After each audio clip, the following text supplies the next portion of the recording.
ఒక బలమైన గాలి వచ్చి అతని పిల్లలు ఉన్న ఇంటిని కూల్చివేసింది. అతని 10 మంది పిల్లలు అందరూ చనిపోయారు. ఇది విన్న యోబు చాలా బాధపడ్డాడు. అతను నేలపై పడిపోయి ఇలా అన్నాడు: పురాతన కాలంలో ఊజ్ అనే దేశంలో యోబు అనే ఒక మనిషి నివసించేవాడు. యోబు చాలా ధనవంతుడు మాత్రమే కాదు, దేవునికి భయపడే నీతిమంతుడు కూడా. అతను చెడు పనుల నుండి దూరంగా ఉండేవాడు. అందుకే అందరూ అతన్ని గౌరవించేవారు. యోబుకు 7 కుమారులు, 3 కుమార్తెలు ఉండేవారు. అతనికి వేలాది గొర్రెలు, ఒంటెలు, ఎద్దులు మరియు అనేక సేవకులు ఉన్నారు. ఆ ప్రాంతంలో యోబు అత్యంత సంపన్నుడిగా పేరుగాంచాడు. యోబు తన పిల్లల కోసం కూడా చాలా జాగ్రత్తగా ఉండేవాడు. వాళ్ళు ఎప్పుడైనా పండుగ చేసుకున్న తర్వాత నా పిల్లలు ఏదైనా పాపం చేసి ఉంటారేమో అని అనుకుని దేవునికి బలులు అర్పించేవాడు. ఒకరోజు దేవదూతలు దేవుని ఎదుట నిలబడ్డారు. వాళ్లతో పాటు సాతాను కూడా వచ్చాడు. దేవుడు సాతానుని అడిగాడు, నీవు ఎక్కడి నుండి వచ్చావు? సాతాను సమాధానమిచ్చాడు, నేను భూమి అంతా తిరుగుతూ వచ్చాను. అప్పుడు దేవుడు చెప్పాడు, నా సేవకుడు యోబును చూశావా? అతని లాంటి నీతిమంతుడు భూమిపై లేడు. సాతాను దేవునితో ఇలా అన్నాడు, యోబు దేవుని భయపడటానికి కారణం ఉంది. నీవు అతనికి అన్నీ ఇచ్చావు. అతని సంపద, కుటుంబం అన్నీ తీసేస్తే అతను నిన్ను తప్పకుండా దూషిస్తాడు. దేవుడిలా అన్నాడు, సరే, అతని సంపదను నాశనం చేయడానికి నీకు అనుమతి ఉంది, కానీ అతని ప్రాణానికి హాని చేయకూడదు. అప్పుడు సాతాను వెళ్ళిపోయాడు. కొన్ని రోజుల తర్వాత యోబుకు భయంకరమైన వార్తలు వచ్చాయి. ఒక సేవకుడు పరిగెత్తుకుంటూ వచ్చి చెప్పాడు, సార్, దొంగలు వచ్చి మీ ఎద్దులను, గాడిదలను దోచుకున్నారు. సేవకులను కూడా చంపేశారు. నేను ఒక్కరే తప్పించుకున్నాను.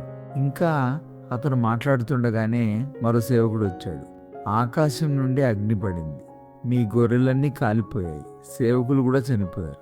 ఇంకా ఒకరు వచ్చి చెప్పారు, చాల్దేలు వచ్చి మీ ఒంటెలను దోచుకున్నారు.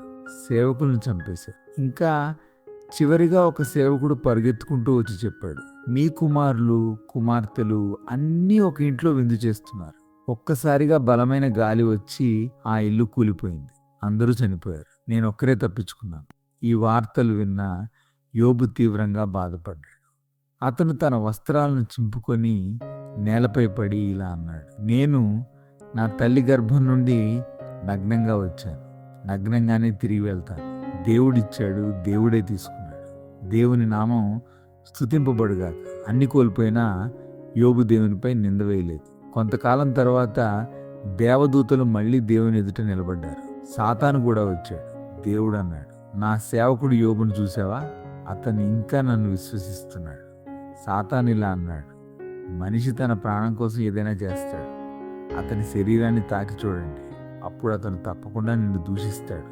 దేవుడు అన్నాడు, సరే, అతని శరీరాన్ని బాధ పెట్టవచ్చు, కానీ అతని ప్రాణాన్ని తీసుకోకూడదు. అప్పుడు సాతాను యోబును తీవ్రమైన వ్యాధితో బాధ పెట్టాడు. అతని శరీరం అంతా పుండ్లతో నిండిపోయింది. యోబు బూడిదలో కూర్చుని ఒక మట్టి ముక్కతో తన గాయాలను గోక్కుంటూ ఉండేవాడు. అప్పుడు అతని భార్య ఇలా అంది, ఇంత బాధపడుతున్నావు, ఇంకా దేవుణ్ణి విశ్వసిస్తావా? దేవుణ్ణి దూషించి చనిపో. యోబు సమాధానం ఇచ్చాడు, నీవు మూర్ఖురాలిలా మాట్లాడుతున్నావు. దేవుడు మంచి ఇస్తే స్వీకరిస్తాం, అయితే కష్టమిస్తే ఎందుకు స్వీకరించకూడదు? ఇంతటి బాధలో కూడా యోబు దేవుని దూషించలేదు. కొన్ని రోజుల తర్వాత యోబు 3 స్నేహితులు అతని గురించి విని అతన్ని చూడటానికి వచ్చారు. వాళ్ళ పేర్లు ఎలీఫజు, బిల్దదు, సోఫరు. వాళ్ళు యోబును చూసినప్పుడు అతన్ని గుర్తించలేకపోయారు. అతని బాధ చాలా ఎక్కువగా ఉంది. వాళ్ళు ఏడ్చారు, తమ వస్త్రాలను చింపుకున్నారు. 7 రోజుల పాటు యోబుతో కలిసి నిశ్శబ్దంగా కూర్చున్నారు.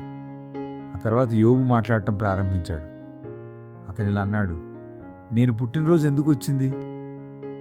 ఆ రోజు చీకటిగా ఉండుంటే బాగుండేది.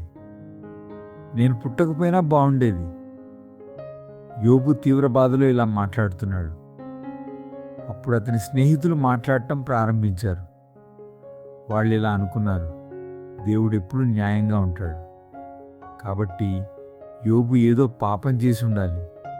ఎలీఫజు అన్నాడు, యోబు, దేవుడు నిర్దోషులను శిక్షించాడు, కాబట్టి నీవు పాపం చేసి ఉండాలి. దేవుని దగ్గరకు వెళ్ళి క్షమాపణ అడుగు. బిల్దదు అన్నాడు, దేవుడు న్యాయమైనవాడు, నీ పిల్లలు కూడా ఏదో తప్పు చేసి ఉండాలి. సోఫర్ అన్నాడు, నీ పాపం ఇంకా ఎక్కువ, దేవుడు నిన్ను ఇంకా తక్కువ శిక్షిస్తున్నాడు. యోబు బాధపడ్డాడు. అతను ఇలా అన్నాడు, నేను దేవుని ముందు నిర్దోషిని, నాకేమి తప్పు జరిగిందో తెలియదు. ఇలా వాళ్ళు చాలా రోజులు వాదించుకున్నారు. చివరికి దేవుడు తుఫాన్ మధ్య నుండి యోబుతో మాట్లాడాడు. దేవుడు అడిగాడు, భూమిని నేను సృష్టించినప్పుడు నీవెక్కడ ఉన్నావు? సముద్రాలకు సరిహద్దులు పెట్టింది ఎవరు? నక్షత్రాలను సృష్టించింది ఎవరు? యోబు దేవుని మహిమను అర్థం చేసుకున్నాడు. అతను వినమ్రంగా ఇలా అన్నాడు, ప్రభువా, నేను అర్థం కాకుండా మాట్లాడాను. ఇప్పుడు నా కళ్ళతో నిన్ను చూసినట్టు అనిపిస్తోంది. నేను పశ్చాత్తాపపడుతున్నాను. దేవుడు యోబు స్నేహితులపై కోపపడ్డాడు, ఎందుకంటే వాళ్ళు దేవుని గురించి తప్పుగా మాట్లాడారు. దేవుడు వాళ్ళకి ఇలా అన్నాడు, నా సేవకుడు యోబు మీకోసం ప్రార్థించాలి. యోబు తన స్నేహితుల కోసం ప్రార్థించాడు. అప్పుడు దేవుడు యోబు జీవితాన్ని తిరిగి ఆశీర్వదించాడు. యోబుకు మునుపటి కంటే రెండింతలు సంపద ఇచ్చాడు. అతనికి మళ్ళీ పిల్లలు కలిగారు. 7 కుమారులు, 3 కుమార్తెలు. అతను చాలా సంవత్సరాలు జీవించి తన పిల్లల పిల్లలను కూడా చూశాడు. చివరకు యోబు వృద్ధాప్యంలో శాంతిగా మరణించాడు.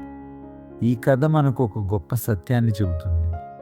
మన జీవితంలో కష్టాలు వచ్చినా దేవునిపై విశ్వాసం కోల్పోవద్దు. దేవుడు చివరికి న్యాయం చేస్తాడు.